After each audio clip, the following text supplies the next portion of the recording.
வாழ்க ஞான வள்ளல். ஒரு நாள் முன்னாடி தான் வீடியோ போட்டேன். இந்த கேலக்சியோட சுபர் கிரகம் அஸ்தமாவறாரு. இருக்கிறதுலே பவர்ஃபுல்லான கிரகம் இந்த கேலக்சியோட குரு பகவான் அஸ்தமாவறாரு.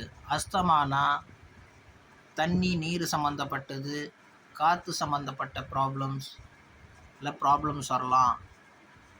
ஏர், தண்ணியும் ஏரும் ரொம்ப நெருக்கடி உள்ள விஷயங்கள், ஹைட்ரஜன் அண்ட் ஆக்சிஜன், இது மூலியமாக ப்ராப்ளம்ஸ் வரும்னு சொல்லியிருந்தேன். என்ன ஆயிடுச்சு பாருங்கள். இன்றைக்கி குஜராத்தில் என்ன நடந்திருக்கு, ஏர்கிராஃப்ட் என்ன ஆயிருக்கு, இது என்ன காரணம்?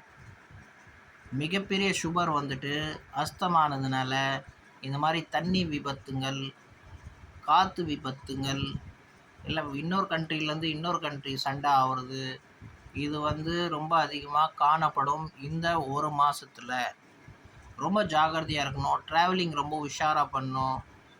ட்ராவலிங் போகிறது, ஏர் ட்ராவலிங் பண்ணுறது, இதெல்லாம் ரொம்ப ஜாகிரதையாக செய்யணும். என்ன காரணம் அப்படின்னு பார்த்தீங்கன்னா, நம்ம கேலக்சியோட சுபர் கிரகம் குரு பகவான் அஸ்தமாயிருக்கார். இவர் அஸ்தமானார்னா இந்த மாதிரி சில ப்ராப்ளம்ஸுங்களை க்ரியேட் பண்ணுவார். நல்லா இருக்கிற மிஷின்ஸ் திடீர்னு ஃபெயிலியர் ஆகும்.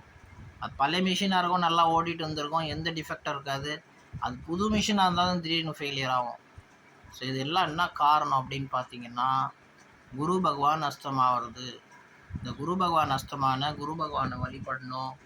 பெரியவங்க, நல்ல பெரியவர்களை, நல்ல சித்தர்கள் சமாதி, மிகப்பெரிய விஷயம் தெரிஞ்ச உள்ளவர்கள், நம்மளை வழிகாட்டியாக உள்ளவர்கள்கிட்ட போய் நம்ம வழிகாட்டியாக இருந்து நம்மளோட விஷயங்களை தெளிவாக புரிஞ்சுக்கிட்டு வாழ்க்கையில் அதை கடைப்பிடிக்கணும். அதனால் நம்மளுக்கு பல பிரச்சனைலேருந்து நம்ம தப்பிக்கலாம், நல்ல விஷயங்களை கடைப்பிடிக்கலாம். ஏன்னா நம்மளோட கேலக்சியோட மிகப்பெரிய சுபர் அஸ்தமாயிருக்கார். இது அஸ்தமாயிட்டாருன்னா நிறைய ப்ராப்ளம்ஸ் வரும், நிறைய தேவையில்லாத தொல்லைகள் வரும்.